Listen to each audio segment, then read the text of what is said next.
Hi, and welcome to Creepy Crime Story, where the darkest truths aren't imagined.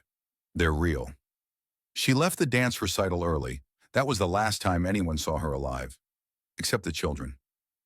Port Charlotte, Florida, January 26, 2025. It was just after 7 p.m. when 31-year-old Jhesandra Prestol left a youth dance center off Eljobian Road with her 9-year-old daughter.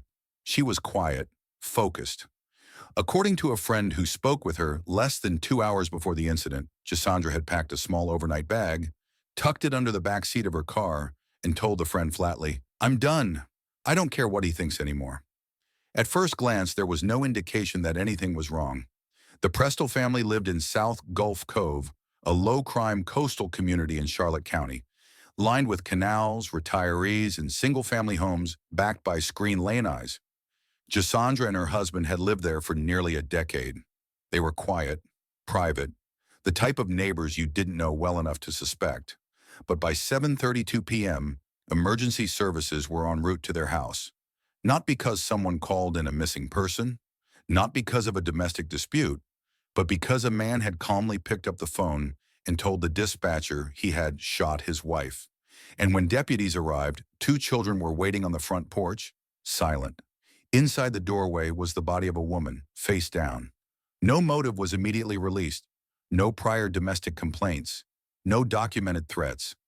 But inside the evidence room at Charlotte County Sheriff's Office, the story was beginning to take form, not through confessions or speculation, but through the pattern of digital footprints, home surveillance timestamps, and the precise autopsy results collected just hours later.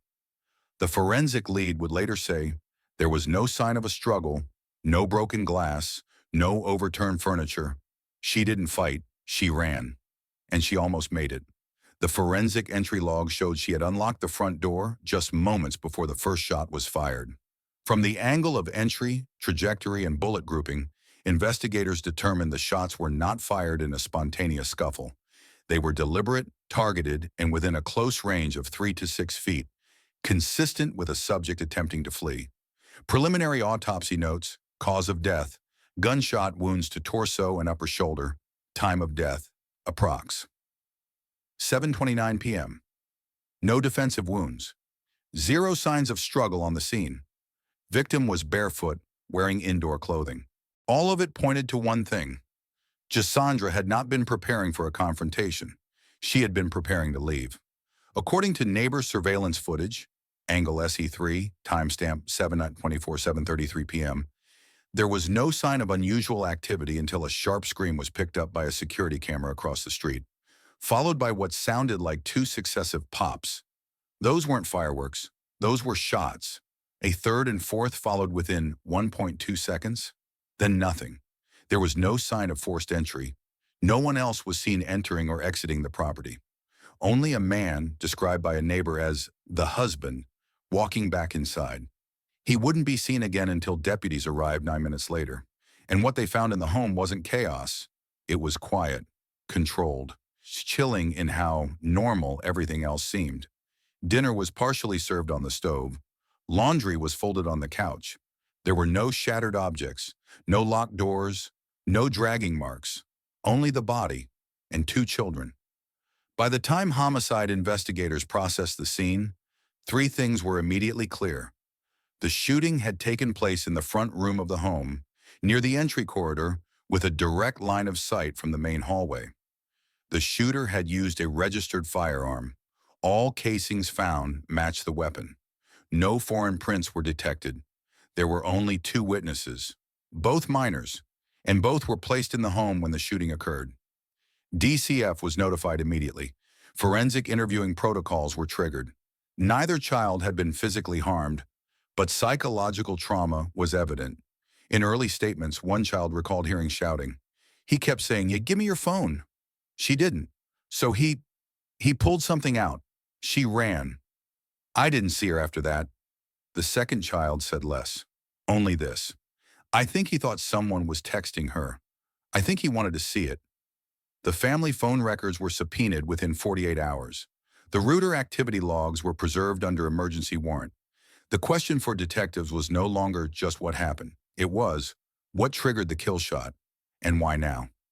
Outside of the home, local residents began to piece together rumors. Some said they heard there had been jealousy. Others mentioned quiet tension, how the husband often stayed inside, watching security feeds on a tablet, even during neighborhood gatherings. But no police reports had ever been filed. No complaints, no visible bruises, just a woman who had started to pull back. A wife who had begun turning off her location services. A mother who had asked a friend just days earlier if she could crash, just for a few days until things cooled off. What exactly had she been afraid of? And what had finally convinced her it was time to leave? In forensic work, timelines are built from two sources: what people remember and what machines record. Only one of them never lies. 2 days after the homicide, the digital forensic team entered the Prestol home under warrant. Their target, the network infrastructure. The home's router, a consumer-grade dual-band unit mounted in a utility closet, was seized for metadata extraction. The device stored log activity that spanned weeks, cataloging IP assignments, login timestamps, and connected device histories.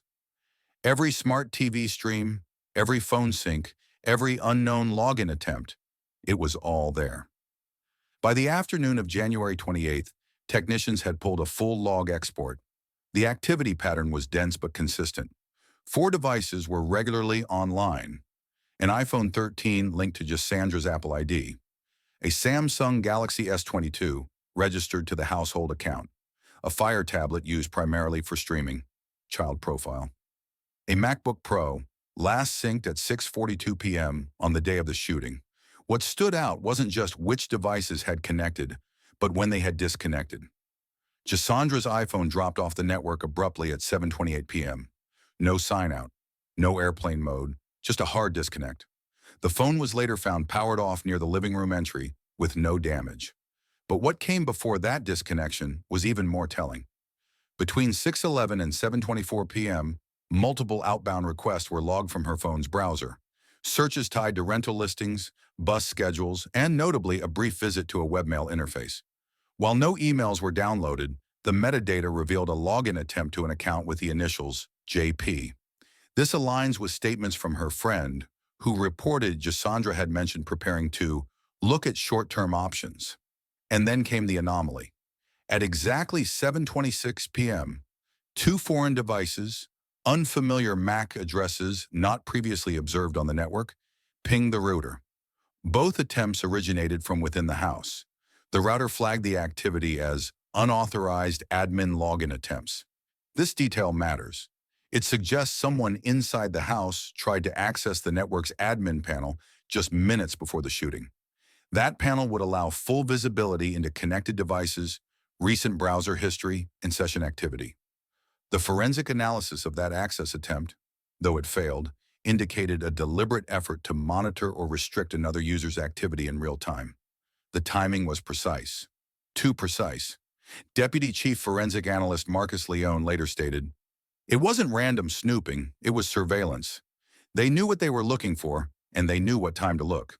The router logs also showed that Jhesandra's Telegram session had been active from 6:03 p.m. until approximately 7:20 p.m. The connection ceased without log-off, likely interrupted mid-conversation.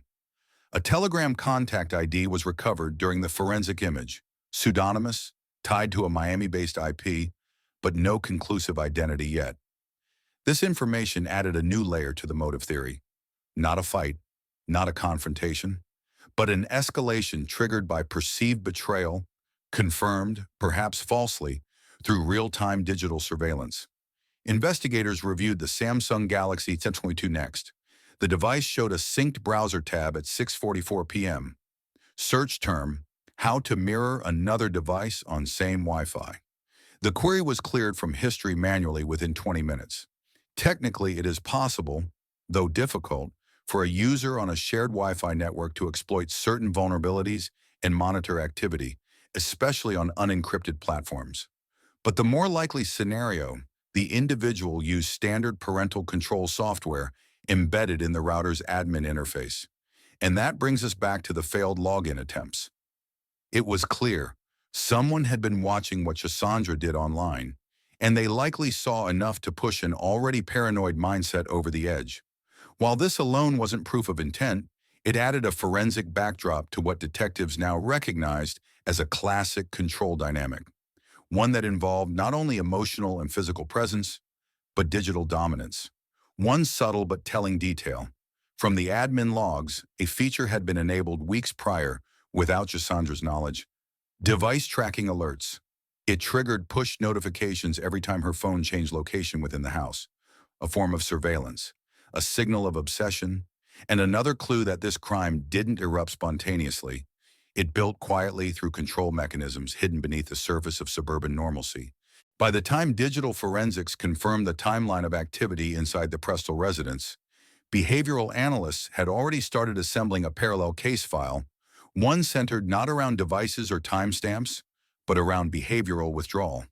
The victim profile was clear, but it hadn't always been visible. Jhesandra Prestol had no criminal record, no documented psychological distress, and no active complaints on file. She was a licensed nursing assistant, employed part-time at a pediatric clinic in Port Charlotte. No disciplinary marks, no absentee issues. Co-workers described her as punctual, focused, and attentive with children. But starting in mid-December 2024, her demeanor shifted. According to her direct supervisor, she began declining additional shifts and taking phone calls outside during breaks, something she had never done in years prior. What raised concern internally wasn't her performance. It was her increasing isolation. Co-workers noticed she stopped carpooling. She avoided staff lunches. And on at least 3 occasions, she left early for family reasons that were never elaborated. One team member noted that during their last holiday potluck, she just stared at her plate, barely said 10 words the entire hour. Outside of work, patterns were more distinct. Between October 2024 and January 2025, Jhesandra made 4 separate inquiries about temporary housing in the Port Charlotte area. She browsed short-term rental options under an alternate Gmail account. These searches were corroborated by forensic analysis of her iPhone and matched her cellular location pings in regions far from her home address. One rental manager remembered her voice clearly. She said she needed a safe, quiet place. Just her and her daughter. Said she might only stay for a week. The arrangement was never finalized. The payment never processed. Her personal social media activity also changed. From October 2024 onward, her presence across platforms became sparse, then disappeared entirely. Instagram posts went from weekly to 0. Facebook profile picture, unchanged for months. Private account activity revealed she blocked 3 contacts, none of whom were identified as threats, but all of whom were mutual friends with her spouse. None of this, individually, raised red flags, but together the pattern formed a textbook victimology profile. Emotional disengagement, digital retreat, and geographic distancing. The final piece came from her sister, who lived 2 hours away in Tampa. She shared a text thread from January 18, 2025. The message read, "If something happens to me, it won't be an accident. I'm not being dramatic. Just know that I've tried to leave more than once." That message was never followed up. According to the sister, she had called immediately after receiving it. Jhesandra didn't answer. The call went to voicemail. When they spoke the next day, Jhesandra brushed it off, saying she had been tired and probably overreacting. In interviews, the sister expressed guilt for not pressing harder. But investigators didn't focus on guilt. They focused on confirmation. That message, though subjective in tone, constituted a pre-incident indicator under FBI behavioral threat assessment standards. It wasn't the only one. An analysis of family spending patterns from the joint checking account revealed a series of cash withdrawals, uncharacteristic for Jhesandra, who usually used her debit card. Over $2,300 in cash was withdrawn over the course of 16 days in January. The final withdrawal was just hours before the homicide. No trace of the money was recovered at the scene. Analysts determined she had likely been preparing for a departure. Quiet, unannounced. No legal separation filed, no custody filings, no police involvement. But emotionally, psychologically, and practically, she had begun to exit the relationship. These patterns are common in domestic homicide cases. Not the violence, but the warning signs. Quiet movement, financial separation, a digital shadow. Too often, victims attempt to leave without alerting others, believing it will reduce risk. But without legal protection or community visibility, they remain vulnerable. And when controlling partners sense loss of control, escalation is statistically likely. One sentence from the sheriff's press conference stood out. This wasn't a case of someone snapping. This was a case of someone losing what they thought they owned. By January 25, 2025, those closest to her later told detectives she wasn't scared. She was focused. She had confirmed a week-long break from work, packed a bag, arranged for her daughter to stay with a friend after school on Monday. She had even changed her phone lock code, according to her youngest child's forensic interview. It was quiet preparation, but not quiet enough. The evidence team returned to the Prestol residence on January 27, 2025, less than 24 hours after the initial response. Their objective was not to photograph or collect items. That phase had already passed. This visit was for trajectory mapping. The Florida Department of Law Enforcement sent a 3-member ballistic reconstruction unit to assess the scene using laser alignment tools and 3D scanning equipment. Inside the house, nothing had been moved. The children were relocated. The suspect was in custody. The body had been removed the night before, but the blood trace evidence remained. The front corridor, measuring approximately 18 feet from door to hallway, became the central axis for analysis. A total of 5 discharged shell casings were located, 3 on the tile floor near the main hallway, and 2 in the carpeted threshold of the front room. All casings were .380 caliber, discharged from the same semi-automatic handgun, later confirmed as registered to the homeowner. The autopsy completed earlier that morning identified 3 primary entry wounds, 1 through the lower left thoracic cavity, 1 grazing the right scapula from a steep upward angle, and 1 central, penetrating shot that severed the subclavian artery. All 3 bullets entered from behind or at a rear oblique angle.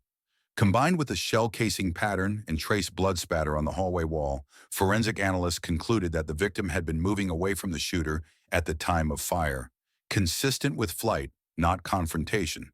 Trajectory rods placed through wall indentations confirmed that the shots were fired from standing height within a 6 to 8 foot range. No suppressor, no ricochet. The bullets followed a clean path, suggesting a stable hand and clear line of sight. The shooter did not fire out of panic, nor during a physical struggle. The shots were aimed and uninterrupted. 1 bullet passed through the body and lodged in the drywall near the front door, just beneath the deadbolt. The recovered slug was intact, matching the rest by groove count and firing pin imprint. Its location supported a final detail. The victim had reached the exit and was unlocking the door when she was hit from behind. This aligns precisely with forensic timestamps pulled from the home's smart lock system. The door was unlocked at 7:29:16 p.m. It never opened. Investigators flagged that timing against the router logs previously analyzed. The victim's phone disconnected from the Wi-Fi network at 7:28:57 p.m., suggesting that it was either powered off or went out of range. The Wi-Fi unit was located at the opposite end of the house, so a disconnection at 7:28:57 followed by an attempt to unlock the front door. 19 seconds later further supports a single movement pattern. She was fleeing. The murder scene had no overturned furniture, no broken glass, no secondary injuries. The kitchen showed a meal in preparation. The living room had folded laundry, children's school books, and an open laptop still running a paused Netflix show. None of the signs pointed to an explosive altercation. This crime happened fast, with intent and in silence. Investigators recovered latent fingerprints from the handgun grip. Only one matched: the suspect's. The slide was slightly warm when officers arrived, suggesting the weapon hadn't been handled much after the shooting. No attempt had been made to wipe it clean. No concealment effort. The weapon was left on the kitchen counter, parallel to the entry corridor. Still chambered, safety engaged. Technicians used alternative light sources to trace blood droplets near the hallway wall. The pattern showed high-velocity impact with directional backspatter, supporting the claim that the shooter stood in a fixed location and fired while the victim was in motion. There were no defensive wounds on the body, no skin abrasions, no bruising around the arms or face. The coroner's report noted the lack of struggle as significant, reinforcing that the shooting was not preceded by a physical assault. All forensic evidence converged on one conclusion: The victim was unarmed, retreating, and shot from behind at close range inside her own home. In most domestic homicides, crime scenes show signs of tension. Objects thrown, damage to furniture, signs of escalation. This one didn't. Instead, the calmness of the environment made the violence more defined, more intentional. One crime scene investigator described it in procedural terms. No erratic movement, no hesitations. It was direct, controlled fire at a moving target who posed no threat. The placement of the casings, the consistency of the entry wounds, and the door unlock attempt formed a sequence that left little room for alternative theories. If she had made it one step further, she'd have crossed the porch. Instead, she died in the threshold. DCF specialists were called in within the first 24 hours. Under Florida statute, any homicide involving children as direct witnesses triggers immediate protective intervention. In this case, both children were present at the scene when the shooting occurred. One was 15, the other just 9. The department assigned trauma-certified forensic interviewers to conduct 2 separate sessions at a child advocacy center in Lee County. The setting was neutral, monitored by law enforcement but not directly observed to avoid further trauma. The oldest child spoke first. His interview lasted just under 90 minutes. He provided a consistent timeline of events that aligned with forensic data, particularly the argument over the phone, the mother's sudden movement toward the door, and the sounds that followed. He described hearing the phrase, "Let me see it," followed by silence, then footsteps, then a loud burst that made his ears ring. He did not report seeing the weapon directly, but he described the direction his mother ran and the moment she collapsed. His account matched the blood trajectory analysis exactly. The younger child's statement was shorter. She didn't describe the confrontation in detail. She focused on the hallway, her mother's hands on the door lock, and the sound of the screen door being pushed but not opened. Her voice trembled when describing the last hug that morning. She remembered her mother reminding her to bring home her school folder, like it was just another normal day. Both children were found physically unharmed, but behavioral specialists identified acute stress indicators: difficulty sleeping, short-term memory fragmentation, and selective mutism in the younger child during group settings. As of late February, they remained under supervised therapeutic care with extended maternal family. Legally, their testimony was protected, but key statements were admissible under Florida's child hearsay exception due to their spontaneous nature and corroboration with forensic evidence. Their recollections filled in the human detail that ballistics and timestamps couldn't explain. The statements confirmed one fact with painful clarity: they watched it happen, and they understood exactly what it was. No child should have to describe the sound of a gunshot inside their own home. No child should be asked to recall what it felt like when their parents stopped moving. But in real cases, this is where justice and trauma intersect. And those interviews, clinical, structured, necessary, become both a part of the investigation and the beginning of lifelong recovery. The suspect never fled the scene. By 7:38 p.m. on January 26, 2025, less than 10 minutes after the final gunshot, Charlotte County Dispatch received a direct call from the residents. The voice on the line identified himself by full name, gave the address, and stated he had shot his wife. He requested someone come for the children. The call lasted under 90 seconds. When deputies arrived, they found the suspect unarmed, standing in the front yard. He was compliant, gave no resistance, and was immediately placed under arrest without incident. The firearm, a .380 semi-automatic pistol, was recovered from the kitchen counter with 1 round still chambered.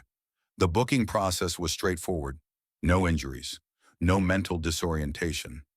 The intake report noted that he answered all basic questions clearly and voluntarily, waived his right to counsel during the initial interview. A certified homicide investigator conducted the primary interrogation the following morning. It wasn't dramatic. There was no breakdown, no denial. In the recorded statement, the suspect described feeling betrayed. He referenced the victim's phone behavior, suggesting she had been talking to someone else, and claimed he had asked to see her device multiple times that day. According to the transcript, she refused. He stated he believed she was planning to leave him. That belief was confirmed, he said, when she reached for her bag and headed for the door. When asked why he retrieved the gun, he paused. He said, "I didn't want her to leave like that. I just want her to stop walking. The interrogation did not include any indication of a physical struggle. There was no mention of self-defense, no allegation that the victim had threatened or harmed him in any way. The entire rationale revolved around perceived abandonment. The suspect admitted to firing 5 times. He recalled the exact number without prompting. Investigators noted the clarity of detail, the chronological consistency, and the lack of remorse indicators. He did not ask about his wife's condition. He did not inquire about the children. His only question, according to the lead detective, was whether he could call his brother.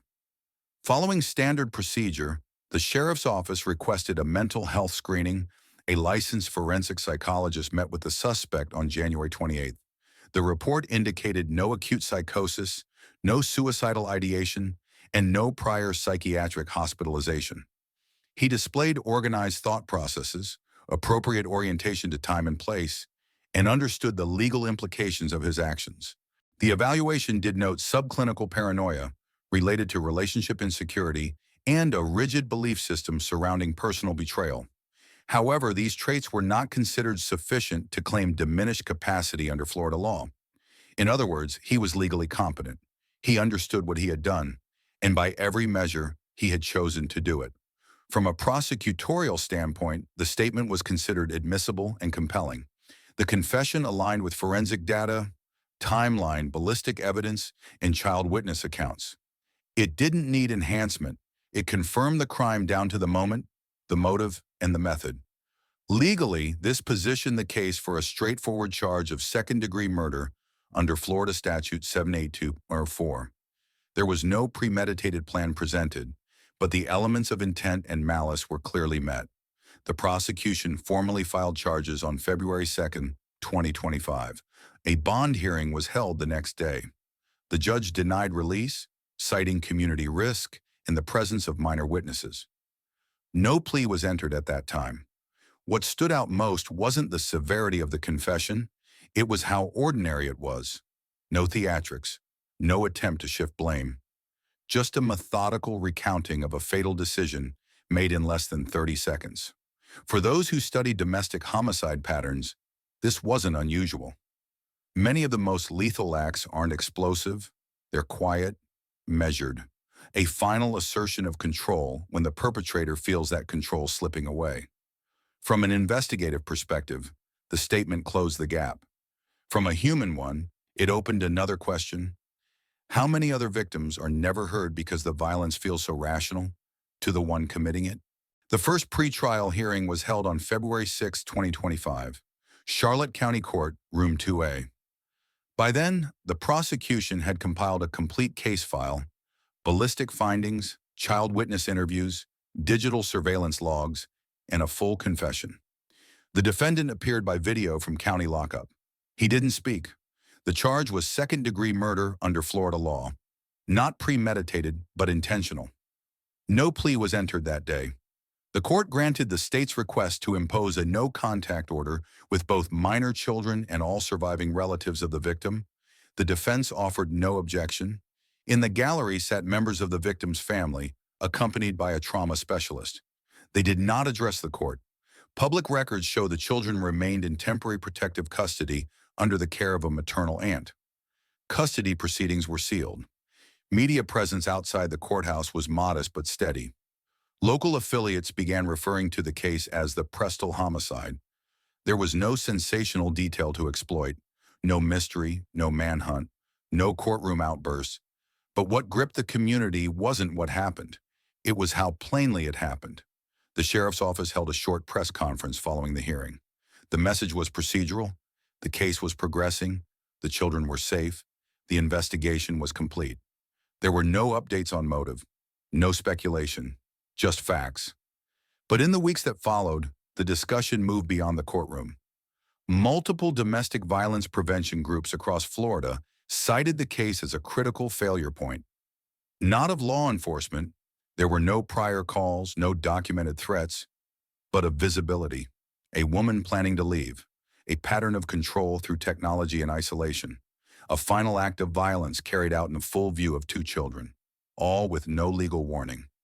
One organization launched a statewide initiative to promote early pattern recognition. Another partnered with shelters to train community health workers on identifying signs of silent coercion, non-physical control, surveillance, and digital gatekeeping. The term non-criminal escalation gained traction. By March 2025, the state attorney's office confirmed that the prosecution would seek a sentence enhancement based on the presence of minor witnesses. Under Florida sentencing guidelines, this allows for a longer term, even in second-degree convictions. The defense, meanwhile, declined media comment and submitted a motion for psychological mitigation. The motion did not seek a reduced charge, but aimed to introduce evidence of emotional overload in sentencing consideration. A forensic psychologist appointed by the court later refuted that claim. His report concluded that the suspect understood his actions, maintained cognitive control, and exercised deliberate intent. The next hearing was scheduled for late spring. No trial date had been set. Prosecutors were not negotiating a plea. From a procedural standpoint, the case was stable. From a social standpoint, it had already made impact. Not because it was complicated, but because it wasn't. That's what drew attention. There was no storm of events, no dramatic collapse, just a series of quiet decisions that ended with irreversible harm. That kind of story forces difficult conversations. Not about justice after the fact, but about what we often miss before it. As of June 11, 2025, Jhesandra Prestol remains in pretrial detention at the Charlotte County Jail. He has been held without bond since January 26, charged with second-degree murder in the shooting death of his wife, Jhesandra Prestol. No plea deal has been offered. No trial date has been set. The children, now living with their maternal aunt under a court-monitored guardianship, have been shielded from public view. Their names have not been released. Their school enrollments were quietly transferred. Psychological support is ongoing. According to family attorneys, the children have been placed in a long-term trauma recovery program specializing in post-witness care. No further details have been shared, and in cases like this, they shouldn't be. What remains visible, though, is the case's impact beyond courtroom filings. Multiple domestic violence coalitions in Florida responded within weeks. Though Jhesandra had never filed a formal complaint, her behavior, withdrawal from social circles, blocked contacts, sudden interest in alternative housing, was textbook for what advocates now call pre-exit risk. One local nonprofit in Sarasota launched a digital awareness campaign aimed at identifying coercive control through nonviolent signs. Manipulation of shared devices, unauthorized monitoring of online behavior, and isolation from support networks. Their materials now include the Prestol case as a silent warning, not because it was dramatic, but because it wasn't. In Tallahassee, state legislators reviewed recommendations from the Florida Coalition Against Domestic Violence to amend statute language around early intervention. Specifically, they proposed expanding law enforcement training on digital surveillance behaviors and authorizing schools and pediatric providers to flag relational risk when certain patterns arise. These were not symbolic gestures. They came from a practical understanding that not all danger looks violent until it is. That when someone says, "I'm just watching out for them," the real question is, who gets to decide what that means? In Port Charlotte, the reaction was quieter. The neighborhood where the shooting occurred remained largely silent in public. The neighbors who spoke to media early on no longer responded to follow-up calls. The house itself has not been relisted. According to property records, it remains frozen in probate. What could not be frozen was the shift in how local professionals now approach similar cases. At the county's Child Advocacy Center, staff began incorporating forensic router analysis into early-stage investigations, not just to confirm crimes, but to detect control before it escalates. From a law enforcement perspective, the case is solid. The confession matches the evidence. The children's testimony is consistent. The timeline is confirmed by multiple forensic sources: physical, digital, behavioral. The legal process will run its course. But true crime doesn't end with a conviction.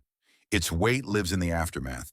In this case, that aftermath means two children who no longer have a mother and who will spend their adolescence shaped by the knowledge of how she died.